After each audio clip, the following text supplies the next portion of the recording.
Ibu, bapak, saudari, saudara, rekan-rekan muda, dan adik-adik sekalian, dimanapun kalian berada, bertemu kembali dengan saya, Romo Tino SSCC, di dalam catatan pesiarah. Kasih Allah sungguh besar dan telah memanggil Anda, saya, serta kita semua untuk bekerja sama dengannya dalam kerangka karya penyelamatan yang Allah rencanakan bagi kita umatnya. Kita adalah orang-orang yang dipanggil, dan jawaban ya yang diikuti dengan tindakan nyata akan menghantarkan kita semua pada kemuliaan yang sesungguhnya, di mana saat kita melayani, kita tidak mudah sakit hati, kita tidak mudah berprasangka buruk, karena kita melayani semata-mata untuk kemuliaan Tuhan. Sebelum kita mendengarkan permenungan dari catatan pesiarah, marilah kita membuat tanda kemenangan Kristus. Dalam nama Bapa dan Putera dan Roh Kudus. Amin. Allah Bapa yang Maha Baik, sabdamu Kau taburkan dalam hati setiap orang. Bukalah hati kami untuk mendengarkannya, dan mampukanlah kami mewartakannya demi keselamatan dunia melalui persiaran hidup kami sehari-hari di dunia ini. Demi Kristus Tuhan dan pengantara kami. Amin. Ibu, bapak, saudari, saudara, rekan-rekan muda, dan adik-adik sekalian yang terkasih di dalam Yesus Kristus. Di dalam surat pertama Rasul Paulus kepada jemaat di Korintus pada hari ini, mengajak Anda, saya, serta kita semua untuk menyadari kita bukanlah Tuhan atau Tuhan atas sesama kita. Kita hanyalah makhluk ciptaannya yang dipanggil untuk terlibat dan bekerja sama agar semakin banyak orang memuliakan Tuhan, mengenal Tuhan yang kita imani, dan berani untuk ikut ambil bagian sebagai gereja yang hidup di dalam mewartakan kerajaan Allah. Paulus dan Apolos mengingatkan melalui pengalaman hidup rohani mereka bahwa seringkali di dalam pelayanan kita lupa segala sesuatu yang kita lakukan semata-mata untuk kemuliaan Tuhan dan bukan diri kita sendiri. Dan seringkali kita berpikir bahwa pelayanan itu begitu berat. Paulus dan Apolos mengajarkan kepada kita semua.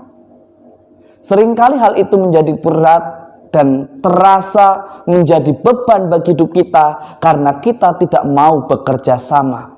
Karena kita selalu berpikir untuk kepentingan diri sendiri dan memikirkan hasil yang baik, bahkan memikirkan agar semasa saya bertanggung jawab, semuanya harus seturut rencana yang sudah direncanakan oleh pribadi Anda, pribadi saya, atau oleh sebagian kelompok dari kita. Kita diingatkan di dalam gereja yang hidup di dalam persiaran di dunia ini. Kita dipanggil Tuhan, dan ketika kita menjawab ya, jangan lupa bahwa yang dikehendaki Tuhan, kita harus bisa bekerja sama bersama rencana Allah atas hidup Anda, hidup saya, hidup kita semua, dan hidup gereja yang hidup dalam persiaran di dunia ini. Sungguh teladan yang amat menarik yang diberikan contoh melalui kehadiran dan sikap Yesus ketika ia begitu banyak membuat mukjizat setelah ia menyembuhkan ibu mertua Simon dari sakitnya. Ada begitu banyak orang menahan. Ada begitu banyak orang tidak mengizinkan Yesus untuk berpindah ke tempat yang lain. Tetapi Yesus tetap pada rencana Allah. Ia berjalan. Ia tetap mewartakan kerajaan Allah tidak hanya satu tempat. Ia tidak berhenti karena nyaman atau diterima. Yesus mau mengingatkan kepada Anda, saya, serta kita semua. Gereja yang hidup ketika orang-orangnya senantiasa mau terlibat. Tidak selalu mengandalkan satu orang karena sudah nyaman, pelayanannya begitu baik, lantas kita tidak mau bahwa orang itu digantikan oleh pribadi yang lain. Bahkan dengan alasan ini dan itu. Dan bahkan ketika Anda atau saya atau kita yang ditunjuk, kita memiliki alasan merasa bahwa belum pantas, belum layak, belum seperti pengurus yang sebelumnya, bahkan membiarkan pengurus yang sama menjabat lebih dari periode yang telah ditentukan. Dengan alasan demi persatuan, dengan alasan demi kerukunan, dengan alasan demi kenyamanan dan kelancaran hidup menggereja. Tetapi hari ini Yesus mengingatkan Anda, saya, serta kita semua.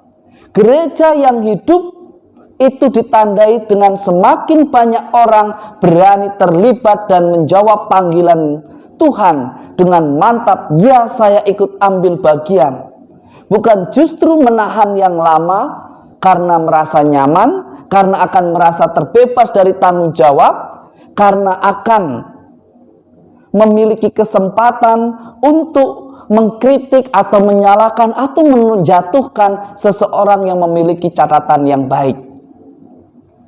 Ibu, bapak, saudari, saudara, rekan-rekan muda, dan adik-adik sekalian yang terkasih, hari ini teladan yang diberikan oleh Yesus sangat begitu bagus dan sangat menarik untuk kita refleksikan dan kita pelajari. Bagi seorang yang memegang tanggung jawab, jangan kita karena merasa diterima, memiliki begitu banyak pengagum, lantas kita enggan untuk pindah.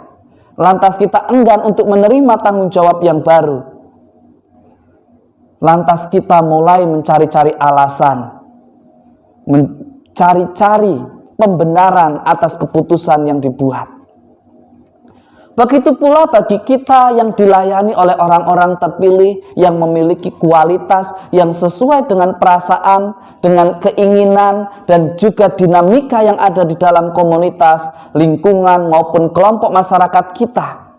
Lantas kita tidak mau ketika orang itu atau sosok itu digantikan dengan alasan bahwa dia pemersatu, dengan alasan ia melayani begitu baik, tetapi ada motivasi tersembunyi supaya saya tidak ditunjuk untuk menggantikan dan melanjutkan pelayanan. Jika sikap ini terus berkembang dan kita biarkan, maka waktu yang akan menjawab bahwa gereja yang hidup akan mati suri. Gereja yang hidup akan kehilangan roh geraknya, karena setiap orang selalu melemparkan tanggung jawab. Dan mereka yang menerima tanggung jawab dan terlalu nyaman dengan tanggung jawabnya tidak mau meregenerasikan apa yang sudah dilakukan. Teladan Yesus hari ini semoga menjadi refleksi bagi Anda, saya, serta kita semua. Ingatlah bahwa jabatan, kekuasaan, atau tanggung jawab yang diberikan karena Tuhan percaya kepada Anda, saya, serta kita semua. Tetapi jangan sampai menjadikan diri kita Tuhan atas sesama kita.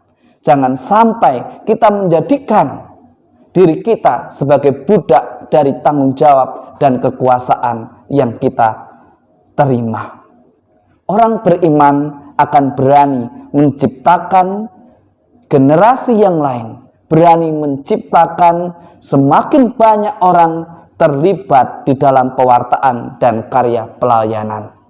Semoga berkat Tuhan senantiasa melindungi dan memberkati kita semua, Bapa dan Putera dan Roh Kudus. Amin. Panggilan dari Tuhan kita Yesus Kristus yang adalah gembala yang baik, mestinya selalu menjadi penyemangat, inspirasi, dan dasar hidup Anda, saya, serta kita semua di dalam melayani. Kita melayani untuk menghadirkan Allah yang adalah gembala yang baik. Tidak mudah menghakimi, tidak mudah meletakkan beban kepada orang lain, tidak mudah selalu mencari alasan, tetapi siap sedia, totalitas membiarkan karya dan roh Allah bekerja, dan kita pun memampukan diri untuk senantiasa bekerja sama di dalam rencana Allah atas hidup kita. Selamat beraktivitas, Tuhan memberkati. Amin.